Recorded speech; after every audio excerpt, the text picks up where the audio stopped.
Bonjour à tous et bienvenue sur cette nouvelle vidéo dédiée au logiciel Ableton Live. Dans ce tutoriel, nous allons voir comment utiliser les différents types d'effets pour du mixage ou encore pour du live. Il existe donc différents types d'effets comme les effets temporels, les effets dynamiques ou encore les effets de transposition. Pour commencer, nous allons déjà voir les effets temporels.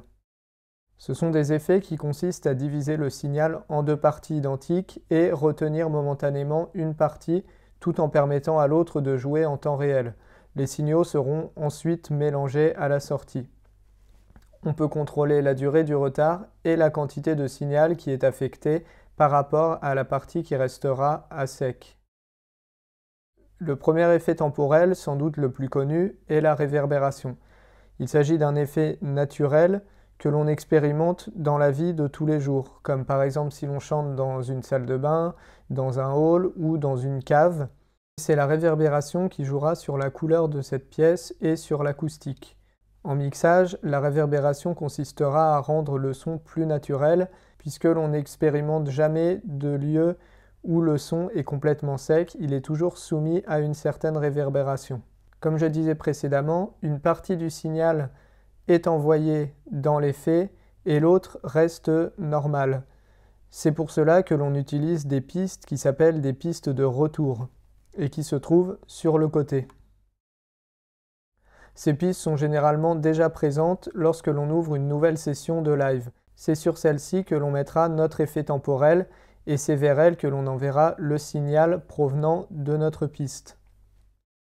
Nos pistes contiennent donc un bouton qui permettra de doser le niveau d'envoi vers notre piste de retour. Donc si l'on prend par exemple la piste de percussion, je pourrais envoyer une certaine partie de mon signal dans la réverbération avec l'utilisation de ce bouton. Donc si il est à 0, rien ne sera envoyé dans la réverb.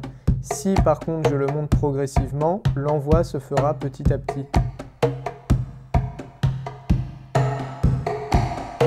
Ici, tout part dans la réverb.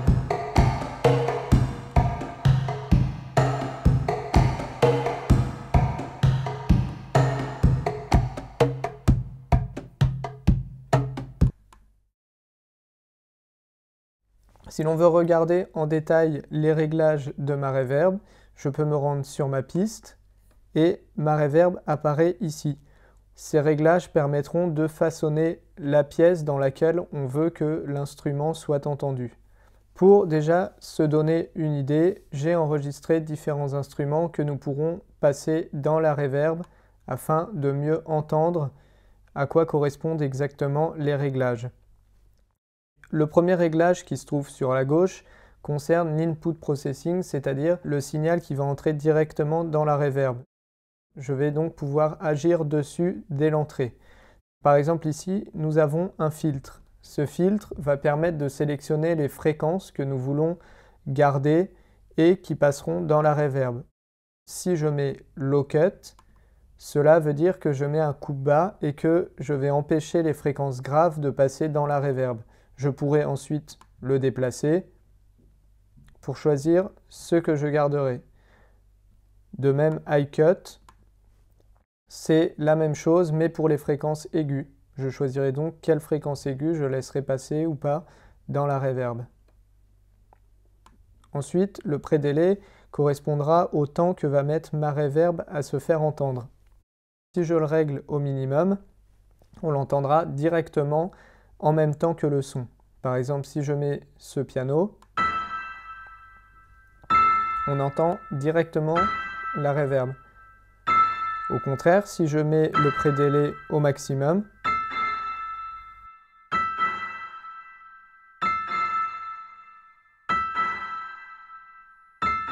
la réverb se fera entendre largement après le signal et on l'entend très bien.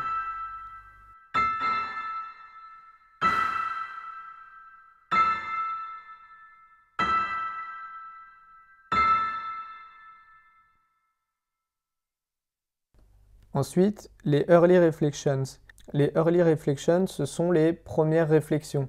C'est ce qui va nous permettre de nous donner une idée de la taille de la pièce et de sa forme.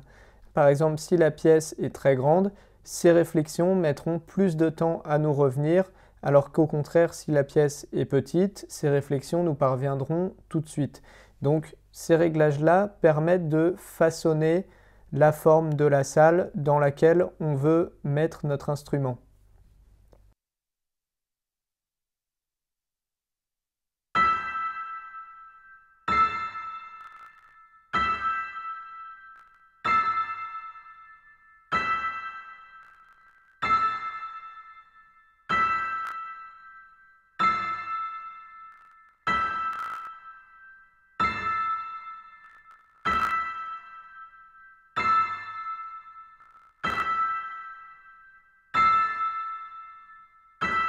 Le spin, lui, permet de moduler, on entend clairement, lorsque je me déplace, que le son devient de moins en moins naturel, puisque je vais jouer avec les différentes fréquences qui se promènent dans la pièce.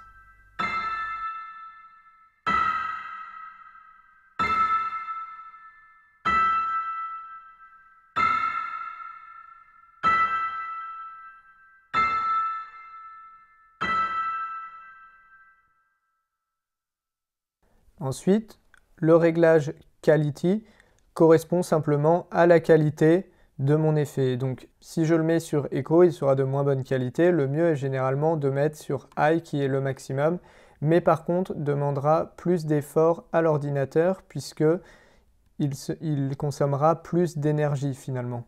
Ensuite, le size correspond à la taille de la pièce. Donc si je veux agrandir ou rétrécir la pièce dans laquelle joue mon instrument.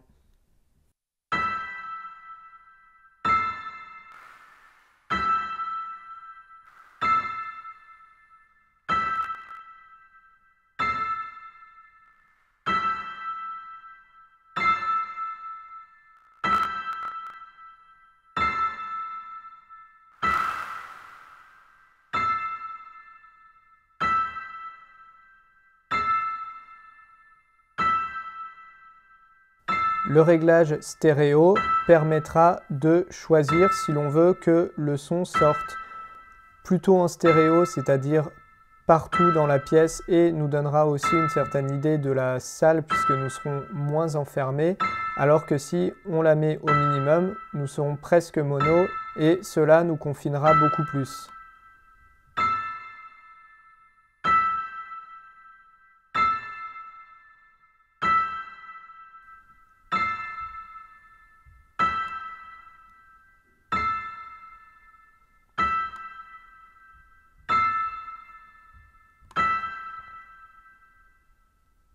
Ce que l'on voit ici concerne les réglages sur ma réverbération directement. Donc, c'est ce qui va me permettre de choisir les fréquences que je veux mettre en valeur ou pas, que je veux mixer plus ou moins. Si je veux par exemple couper un petit peu les médiums ou les aigus, si je veux couper complètement les graves.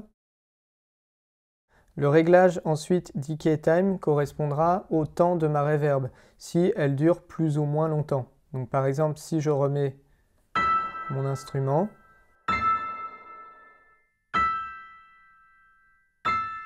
au contraire, si je mets au maximum,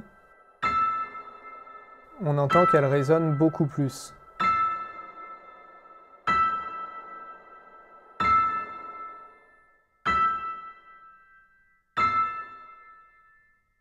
Un autre réglage intéressant est le freeze. C'est ce qui permet en quelque sorte de geler le son et qui va retenir une partie du signal pour le bloquer et le laisser résonner. Donc par exemple, si je le mets en route,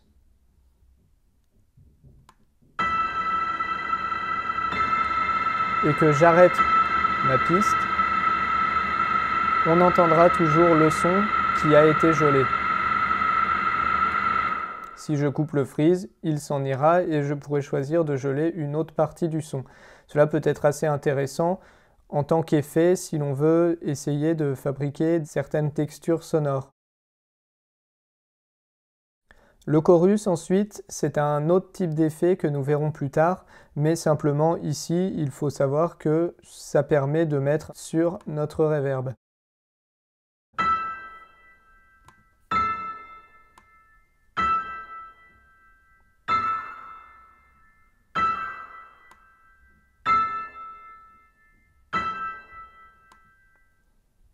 Ensuite, le bouton Reflect correspondra au niveau de mes réflexions, au volume que je veux assigner. Là, on voit qu'elles sont à 6 dB.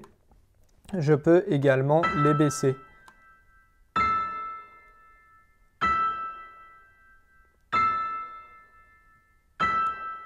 De même pour la diffusion qui est un peu le contraire finalement.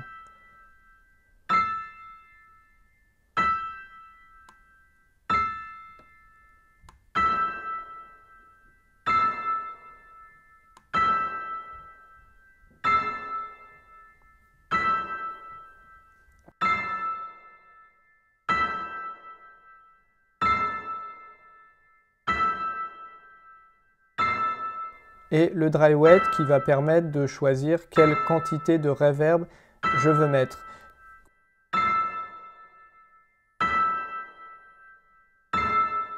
Si je le baisse, il n'y en a plus, et si je le mets à fond, j'entendrai bien toute ma reverb.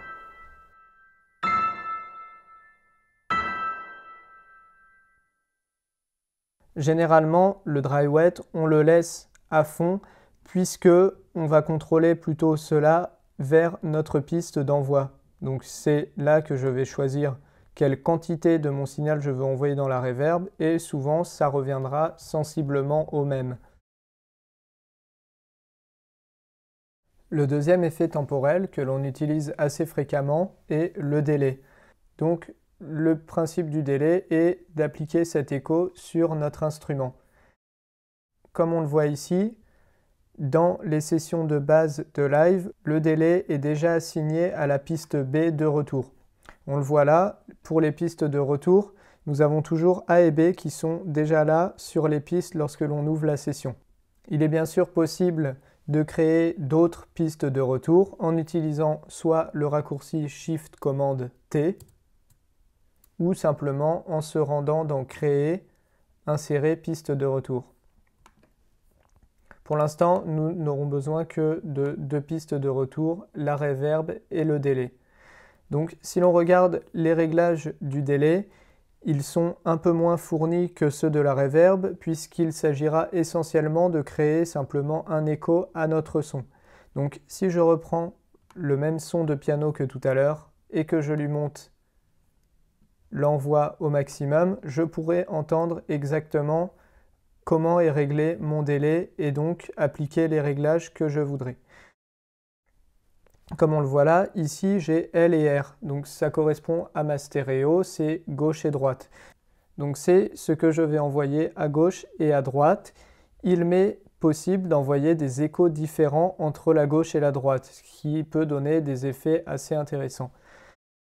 Si l'on regarde le premier mode Sync, c'est ce qui permet de synchroniser au tempo du morceau.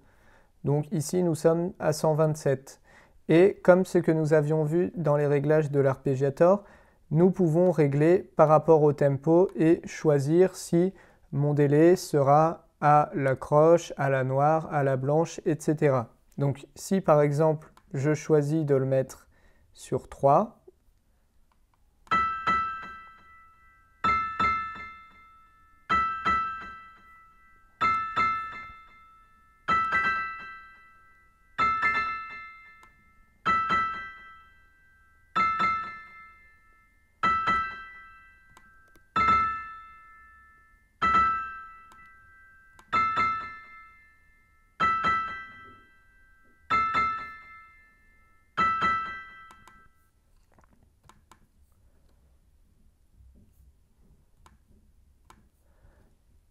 je peux donc écouter les différents réglages de mon délai et les modifier. Donc si par exemple je laisse tout le temps le même, il sera assez unifié et j'aurai un rythme assez simple et marqué. Si au contraire je commence à modifier entre la gauche et la droite et mettre un temps de délai différent, je vais commencer à entendre des rythmes qui vont se mettre en place et pourront complexifier un petit peu mon écho.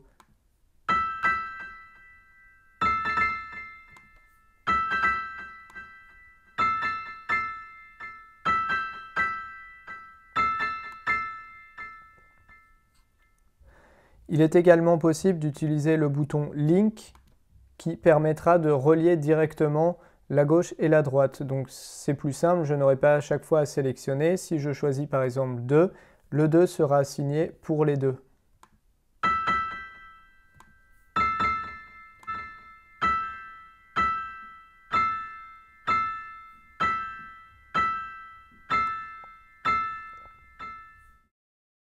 Dans quasiment tous les délais, il m'est aussi possible de enlever le sync et cette fois, mes réglages se feront plus par rapport au temps, donc ici avec des millisecondes.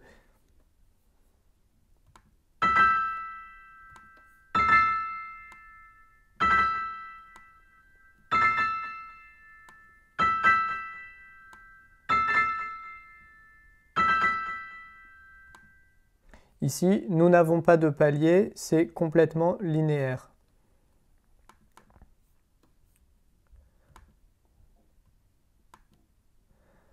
L'autre réglage assez important est le feedback. Le feedback correspond au nombre de répétitions que je vais avoir dans mon délai. Comme nous avons entendu là, généralement, au bout d'un moment, mon délai se stoppe et il s'étouffe petit à petit. Si je monte fortement le feedback, mon délai pourra durer éternellement.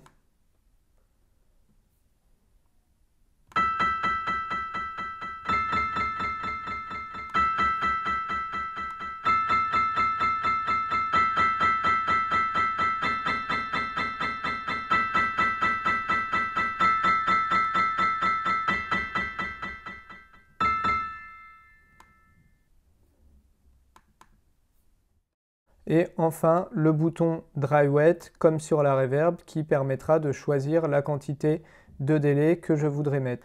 Voilà déjà pour les deux premiers effets temporels.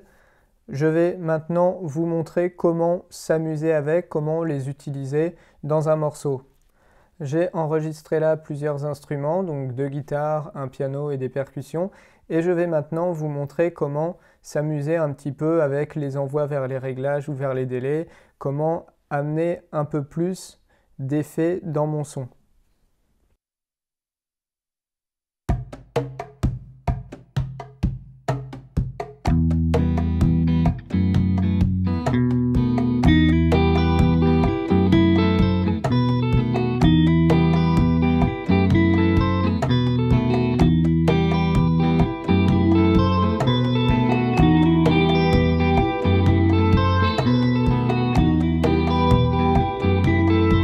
On entend là que mon son est déjà très coloré. Si je rajoute mon piano,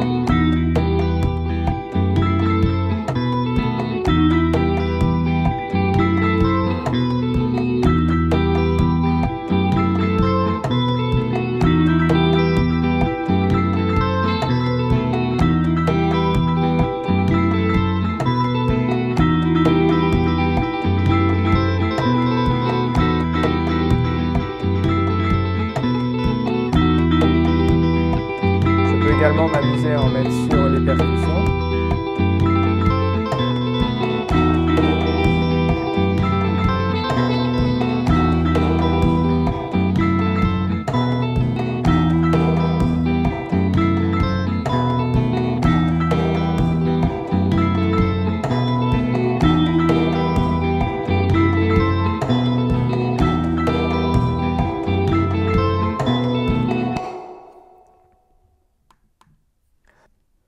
Ce tutoriel est maintenant terminé. La prochaine fois, nous continuerons encore sur les effets intégrés au logiciel Live et comment les utiliser en live ou au mixage.